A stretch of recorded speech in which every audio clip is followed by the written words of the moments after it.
Dans ces rues de Los Angeles, le contraste est flagrant. D'un côté de la rue, des maisons dont il ne reste que les ruines. De l'autre, un petit village de magasins encore intact, protégé par les compagnies de pompiers privés.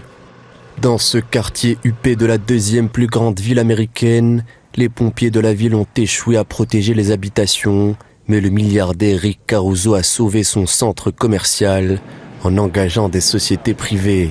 Mais à Pacific Palisades, QG des célébrités d'Hollywood et des ultra-riches, il n'est pas le seul à avoir tout tenté contre les flammes.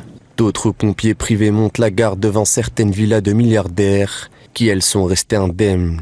Le personnel de ces entreprises privées se fait discret, car au milieu de la catastrophe ayant tué au moins 27 personnes, leur présence pour protéger des enseignes de luxe fait scandale.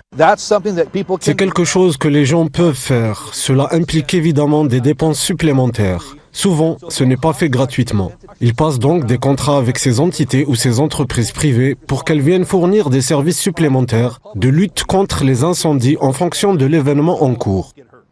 Ces entreprises sont censées travailler en coordination avec les pompiers publics. Cependant, aucune preuve n'a été fournie sur cette collaboration. Un flou très critiqué par les Californiens qui réclament des comptes sur la gestion des incendies. Pour certains, l'intervention des sociétés privées nourrit les accusations de négligence envers la maire démocrate, accusée d'avoir réduit les budgets des pompiers publics. D'autres réclament une véritable transparence sur l'approvisionnement en eau de ces entreprises, alors que des bouches d'incendie financées par les impôts ont rapidement été asséchées.